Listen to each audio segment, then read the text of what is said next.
The toxic legacy that won't stay buried. The chemistry waited in the shadows. At the mouths of industrial rivers, Cuyahoga, Rouge, Fox, Kalamazoo, soft mud held half a century of decisions. PCBs from electrical equipment, mercury from chloralkali plants and pulp bleaching, lead and cadmium from plating and pigments, each found a quiet birth in the sediments when discharge pipes met slow water. The lakes looked cleaner on a sunny day because those poisons sank. They didn't leave. Storms are the great rummagers. When a line of late summer thunderstorms slams a basin that's already soaked, river discharge jumps from lazy to violent in hours. Flows scour the channel bottom, lift silt, and roll it toward the lake. What nobody counted on decades ago, when dilution is the solution sounded clever, was that climate would goose the cleanup crew's worst enemy. Extreme rain pulls the rug. Legacy contaminants ride the plume back into the light. Meanwhile, cities still stitched to 19th century plumbing pay twice. Combined sewers carry both stormwater and sewage in the same pipe. Dry day, fine, wet day, manholes burp. Treatment plants max and spill. Valves open to relieve pressure, and a stew of bacteria, nutrients, and whatever's in street runoff, oil, metals, microplastics, heads straight to beaches and near-shore shallows. Health departments hang no swimming signs before the sky clears. It's not just gross. It's risk, E. coli, viruses, and the hidden stuff that doesn't smell. Microplastics crept up the list while the old poisons lingered. Fibers from laundry, fragments from packaging, microbeads from a phase now banned but not erased. They wash into tributaries and settle into everything. Lab techs cut fillets from popular fish and find specks under the scope. The health science is still catching up, but advisories grow. Limit meals, choose smaller fish, avoid fatty tissue where certain chemicals gather. For families that fish for food, not just Saturdays, advisories aren't a brochure, they're a budget stress. Dredging became the preferred fix. Identify areas of concern, scoop the hot spots, cap what can't be moved, and haul barge loads of toxic mud to line facilities. It works on paper and often works in practice until the next 100-year rain arrives 5 years early. Settled channels shift, caps get undercut. A dredged harbor draws a sigh of relief, then an upstream brown surge delivers a reminder. The watershed writes the last chapter, not the crew with the clamshell bucket. Trust in the tap phrase in that cycle. A family in a downriver neighborhood opens the faucet to a chlorine and metal tang after a storm. The city issues a boil water advisory for a pressure drop tied to a main break, the third this summer. Bills are up because the treatment plant added carbon to handle taste and odor problems from an algae pulse. The mom texts her sister, pick up bottled water. The corner store sells out by noon. Paychecks don't stretch to a home filter. Kids carry refillable bottles from school fountains. Somebody swears are safer. PFAS slides into conversation and won't leave. The so-called forever chemicals used in firefighting foams, stain repellents, non-stick coatings show up in surface water, groundwater, and fish. They don't break down easily. Conventional treatment misses them. Lawsuits fly. States set stricter limits than federal rules. Utilities add new steps, new costs. Ratepayers see another line item, another meeting where engineers explain granulated activated carbon and ion exchange, while residents ask a simpler question: can we drink this? Cleanup meets its match not just in weather, but in money. Sediment projects cost tens to hundreds of millions. Rebuilding sewers costs billions. Old pipes leak. Lead service lines still sit under blocks that never saw the investment others did. Utilities juggle debt ceilings and bond ratings, while neighborhoods juggle late fees and shut-off notices. The map of who pays and who suffers overlaps in predictable ways, where industrial land uses sit next to modest homes, where tax bases are thin, where political clout is thinner. A beach day becomes a roulette wheel. Green flags fly all week, then a thunderstorm turns them red by morning. Parents explain to a 5-year-old why the water he loves is off limits again. In the same county, a golf course sprinkles fairways from a private intake and never posts a sign. This was the moment everything changed, happens in small decisions, compounded. A plant deferred an upgrade, a council delayed a sewer separation, a dairy added a lagoon, a warehouse paved a field. They add up to a brown plume and a closed tap. In the aftermath, communities organize. Church basements host water testing nights. Volunteers pass out pitchers and filters. High schoolers knock doors with flyers about boil orders in 3 languages.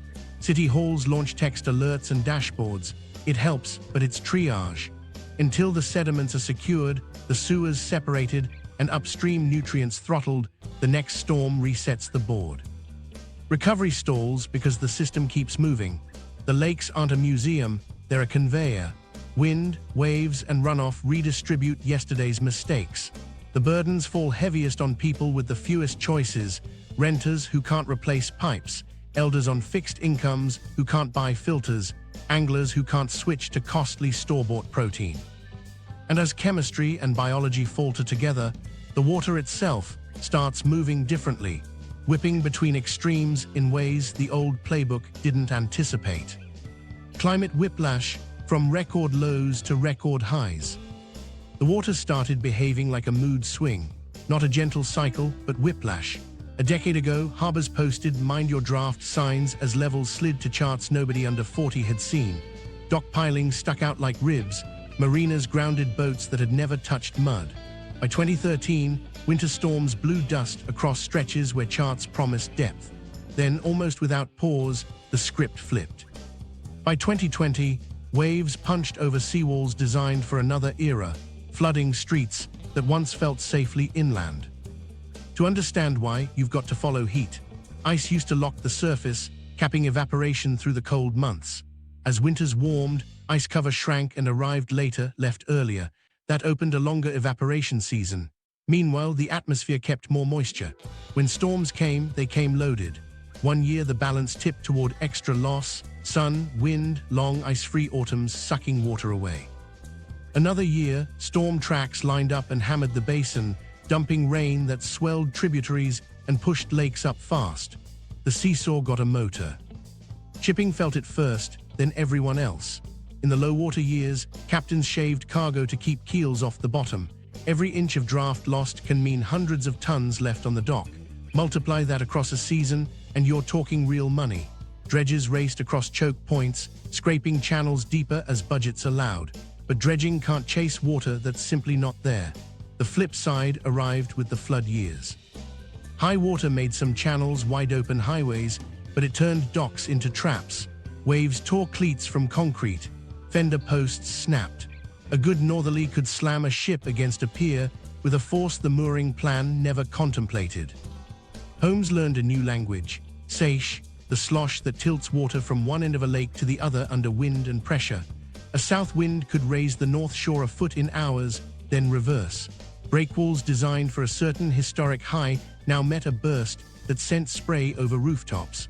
Homeowners armored their yards with riprap. Cities stacked sandbags along lakeside roads. Insurance adjusters walked blocks with clipboards, counting warped floors and cracked foundations, then quietly raised premiums or declined to renew. Wetlands, the quiet shock absorbers, got squeezed. When water dropped, invasive plants marched into exposed flats. When it surged, armored shorelines pinched the space wetlands needed to migrate landward, drowning them in place. Those lost acres mattered when the next storm hit. Without them, waves bit harder and nutrients had one less filter before reaching open water. A spring storm became a summer algae edge case in ways that surprised planners. A lighthouse keeper told it simply: one winter, ice shoves cracked the outer wall, and a January gale finished the job, shattering windows and soaking the staircase in brine and spray. Volunteers raised money, repaired, and reopened by summer. 3 years later, the lake sat weirdly low. The marina down the coast had to move slips to the end of the basin and install temporary pumps to keep fuel lines wet. Same shoreline, different crisis, same volunteers passing the hat. Budgets broke under that rhythm. Counties scheduled shoreline work on 10-year horizons. Now they were rebidding every other season. Federal funds arrived in pulses, disaster declarations, emergency dredging grants, but local matches and timelines lagged the water.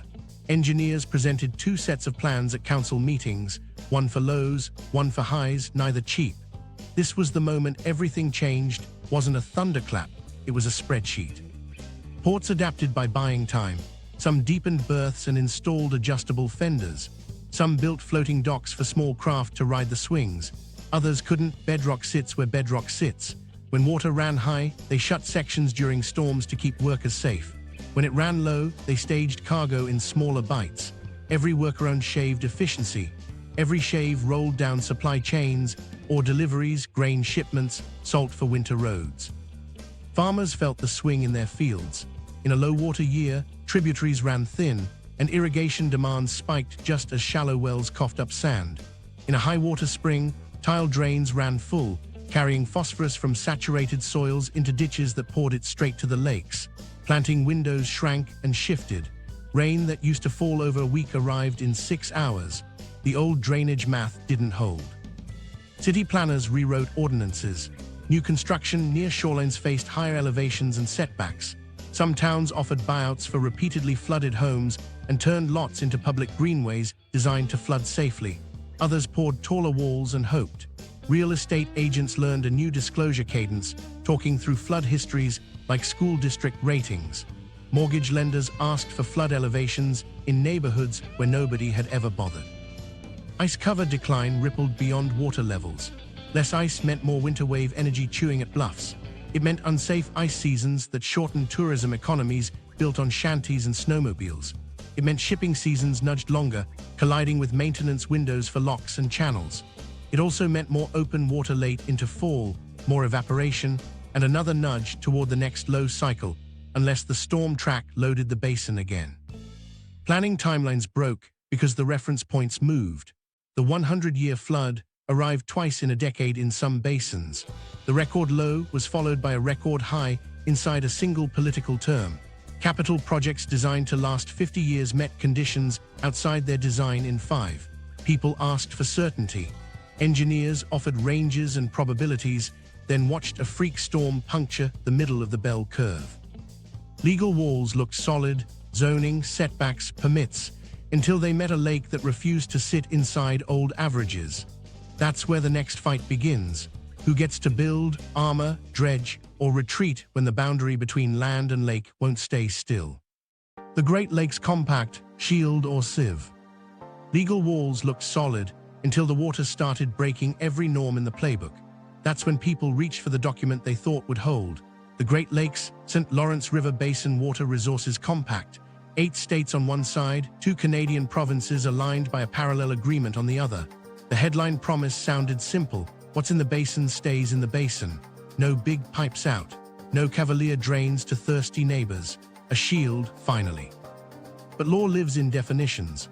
The compact defined its map, the basin line down to parcels, because hydrology doesn't care about city limits. It carved out special categories too. Straddling communities sit with 1 foot inside the basin, 1 out. Straddling counties include places entirely outside the hydrologic line, but tied politically to a county that touches it. And public water supply purposes covers what counts as legitimate use, not just who turns the tap. Those words would matter more than the banner promise. Waukesha, Wisconsin was the test. The city sits outside the basin's hydrologic boundary, but inside a county that touches it, pulling on a stressed aquifer laced with radium. It applied for Lake Michigan water under the compact's exception for straddling counties, promising to return treated water to the lake watershed and limit the service area. After years of review, the governors approved it, with conditions, tight boundaries, strict return flow monitoring. The message was careful. This is not a door, it's a case-by-case key. Still, a precedent clicked. Then there was the bottled water clause. The compact bans most diversions, but treats water in containers under 5.7 gallons as a product, not a diversion, if withdrawn from within the basin and exported out. It sounds technical. On a loading dock, it's pallets of shrink-wrapped bottles headed to markets far from the lakes. Companies argue the volumes are tiny relative to the basin. Critics argue that once water leaves as a product, it's gone for good. No return flow, no accounting in the hydrologic books. The loophole is legal, and it's real. Enforcement looks tough on paper. Most major diversions require unanimous consent from the governors. In practice, politics pushes on unanimity. States want jobs, companies promise investments. A governor facing drought headlines in another region will take calls. Penalties exist, but they're modest compared to the value at stake in an era when dry reservoirs make front pages. The compact's drafters bet on cooperation, stress tests cooperation. During low water years or bloom seasons that shut intakes, calls get louder. Lawmakers outside the basin float trial balloons, resolutions, op-eds, think tank maps of pipelines arcing east to west. Most die fast. The elevation climb over the Rockies is brutal. Pumping costs stack up. Evaporation loss along a hot, open canal is a leak you pay for forever, but drought changes arithmetic. A 1,000-mile fantasy feels less fantastical when a city's last reservoir shows bathtub rings and a desal plan runs late. Inside the basin, mayors and tribal leaders watch Waukesha closely because it proved something else. The compact is only as tight as its definitions and the willingness to hold them. Public water supply purposes sound civic, households, hospitals, schools, but in an era of giant industrial campuses, the line blurs. A city can extend service to a chip fab or data center outside the basin line if the legal hook fits. Return flow conditions help, but they don't erase pressure. Canada's side runs on a mirror track with differences that matter. Provinces hold a stronger hand than states do relative to their federal government. Ontario and Quebec have their own bans on bulk removals, born from bruising fights in the 1990s over proposed water exports. The memory of those proposals hardened political reflexes, say no first. Still, product language lives there too. And trade agreements hover as a specter. Lawyers argue about whether water, in its natural state, is protected from being treated as a commodity. Nobody wants to test that in court with the lakes as Exhibit A. So is the compact a shield or a sieve? It's both, depending on pressure. As long as basin states and provinces hold the line on definitions, narrow service areas, real return flows, true public uses, the shield holds. The sieve shows where policy invited it. Bottled water exemptions, straddling county carve-outs, penalties that assume good faith in a hard decade. The stakes are simple. Drought-era pressure will pry at every seam. If the loopholes become practices, the precedent becomes policy. And policy is hard to reverse once the pipes are in the ground. The West is running out and looking east. While governors passed definitions, a drumbeat from 2,000 miles away got louder. The Colorado River, America's most litigated creek, ran short, not a blip. A structural shortfall baked in by a century of paper promises that exceeded real water. Reservoirs that once looked endless dropped to bathtub rings and boat ramps on dust. Lake Mead and Lake Powell, icons of the West's bargain with aridity, hit levels where hydropower sputtered and emergency rules kicked in. Cities and irrigation districts carved cuts they'd sworn were impossible. Farmers fallowed fields for payments that didn't cover the math. States argued over who owed what under compacts written when the river ran fatter. Junior users stared at shutoff notices while senior rights holders stared at crop insurance forms. Meanwhile, heat kept rising. Snowpack thinned and melted early. Rivers peaked weeks ahead of the old calendar, then trickled when demand spiked. It wasn't just drought, it was a new baseline. In that pressure cooker, maps started appearing. Op-eds with arrows, statehouse hearings with glossy renderings of pipelines arcing from the Great Lakes to the desert. Some were laugh lines, like a straw across the plains pulling Superior into Phoenix. Others wrapped themselves in feasibility studies. Water boosters talked about swaps, ship Midwest water west, and send Western power east. Engineers rolled eyes at the head lift over mountains. Pumping water uphill that far turns into an electricity bill that never ends. Even a buried pipe leaks to heat and friction. Open canals gift water to the sky. Still, drought makes bad ideas look respectable. Legislatures floated resolutions urging exploration of Great Lakes diversions. Think pieces called the compact parochial in a national emergency. Comment sections filled with people asking why a region with so much could say no to a region with so little. It sounded moral until you looked at hydrology and law. The Great Lakes aren't a hose you can open and forget. Withdrawals have to return to the basin to keep levels steady. The compact was written because without it, every crisis would arrive with a truckload of pumps. Western cities ran their own math. Phoenix looked at desalination in Mexico, where a Gulf plant could pair with a water swap up the Colorado versus importing from the east. Las Vegas, already a case study in reuse, stretched conservation like an art form. Cash for lawns, strict outdoor use rules, effluent polish to feed Lake Mead again. Import schemes cost in the hundreds of billions. with decades-long timelines and political risk at every border. Desal costs too, but it's local and certain once built. A pipeline fantasy might buy a headline, a desal plant buys control. Even so, the Great Lakes kept showing up in speeches, not because a pipe was imminent, but because the lakes had become a symbol, a national lifeline locked behind regional gates. Midwest leaders answered with a chorus, never. Governors and premiers held joint presses, flexed the compact, promised legal war over any grab. That was the public line. The private murmur was softer. Jobs and deals talk crept in when chip fabs and battery plants pitched billion-dollar campuses. If a city outside the line wanted lake water through a straddling county clause and promised 10,000 jobs, would the chorus hold the same note? Basin communities felt besieged not just by the West, but by narratives that treated their water as excess. A mayor in a small Michigan town read a column calling the Great Lakes America's emergency reservoir and thought about boil orders after storms and rate hikes to replace lead lines. Excess felt like a joke. Meanwhile, bottled water plants bought land near cold springs and drilled permits through quiet boards. Trucks rolled outbound for stores in states that tweeted about diversions. Export was already happening, just shrink-wrapped and legal. Farm belts in the West added another pressure. Almonds, alfalfa, and lettuce ride east on trucks and trains to feed cattle and people in the basin. When water gets tight there, prices ripple here. The Midwest's claim that it already exports water embedded in food got louder. If the basin feeds the West, the argument went, maybe the West should fix its own plumbing before asking for ours. It wasn't a snub, it was a boundary. Conservation, reuse, desalination, and cropping changes sit inside a Western toolkit with proven results. The Great Lakes don't need to be tool number 5. Politics turned testy along party lines and didn't. Western Republicans who praise local control asked the Midwest for federal solutions. Midwestern Democrats who speechify about national solidarity pointed to tribal treaties and provincial laws. Tribal nations in the basin added weight. Treaties recognize fishing and water rights that predate states.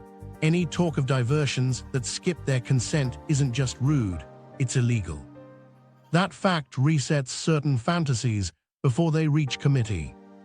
Here's the quiet pivot. Even without a pipe, pressure from the West shapes decisions in the basin. Companies pitch growth as national security, chips, batteries, data centers, wrapped in jobs, and they all need water. If basin leaders grant those, they lower their moral leverage against Western asks. A community that approves a thirsty campus in a straddling suburb will struggle to look a desert governor in the eye and say no. The narrative bleeds into the next fight, which crosses a border not on land, but in the water itself.